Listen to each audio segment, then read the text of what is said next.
চিচিটিভিৰ কেমেৰাত আবদ্ধ চুৰিৰ এটা দৃশ্য চাওক।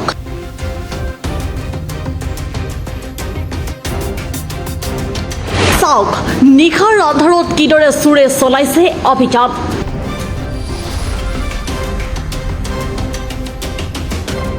এই দৃশ্য দক্ষিণ কামৰূপৰ ব্যৱসায়িক প্ৰাণকেন্দ্ৰ বিজয়নগৰৰ। এতিয়া চুৰৰ সহজ লক্ষ্য এচি মেচিনসমূহ। জানিব পৰা মতে ঘৰৰ হওক বা অফিচত ব্যৱহৃত এচি মেচিনৰ বাহিৰৰ ফালে থকা মেচিনৰ ভিতৰৰ কপাৰ কইলটোৰ ৰাতিৰ আন্ধাৰত কাটি লৈ যায় চুৰে।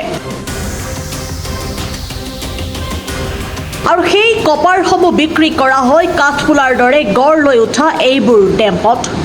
উল্লেখ্য যে আজিৰ পৰা কিছুদিন আগতে Vijaynagar central bank, Vijaynagar telephone এক্সচেঞ্জৰ লগতে বিজয়নগৰৰ ভালে কেইখন ব্যৱসায়িক প্ৰতিষ্ঠান আৰু আৱাসিক এলেকাৰ পৰাও চুৰে চুৰ কৰি নিয়ে এচি মেচিনৰ কপাৰৰ কইল। শেহতীয়াভাৱে আজিৰ সমাজত ড্ৰাগছ আসক্ত এচাম যুৱকে চলাই গৈছে এই চুৰি কাৰ্য।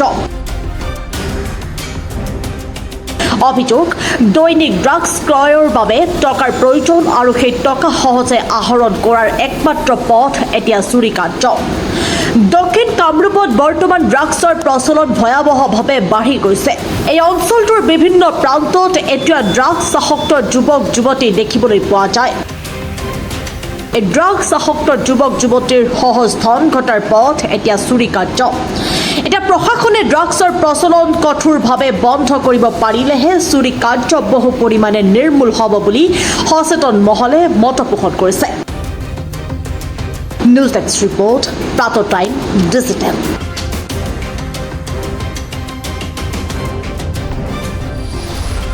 শদিয়াৰ পৰা ধুবুৰীলৈ, বৰাকৰ পৰা ব্ৰহ্মপুত্ৰলৈ সকলোৰে মাজত চিনাকি এটা নাম প্ৰাতঃ টাইম।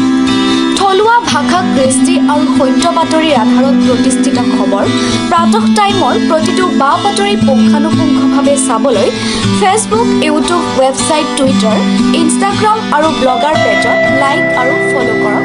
ধন্যবাদ। অসমৰ সংবাদ জগতখনৰ বাবে এক সুখবৰ। আপোচবিহীন ৰাইজৰ কণ্ঠ সাপ্তাহিক কবচ নৰূপ নসাজেৰে পুনৰ এবাৰ অসমৰ ৰাইজৰ মাজলৈ। স্বত্বাধিকাৰী প্ৰণীতা কলিতাৰ দ্বাৰা প্ৰকাশিত আৰু আপোচবিহীন অসমৰ বিভিন্ন প্ৰান্তৰ একাংশ নপুৰণি অভিজ্ঞতাপুষ্ট সাংবাদিকৰ দ্বাৰা প্ৰচাৰিত তথা eco printing press, Guwahati Katabari গড়চুকত মুদ্ৰিত সাপ্তাহিক কবচ এতিয়া অসমৰ বিভিন্ন প্ৰান্তত উপলব্ধ। আমাৰ ঠিকনা মুখ্য কাৰ্যালয় অসম ফৰেষ্ট স্কুল, হৰিমন্দিৰ পথ, গুৱাহাটী আৰু উপ কাৰ্যালয় Kalita market, Bijaynagar, Kamrup, Assam. Mobile number হৈছে 9435114666 অথবা 9864084600 আৰু আমাৰ ইমেইল আইডি হৈছে kobos2025@gmail.com।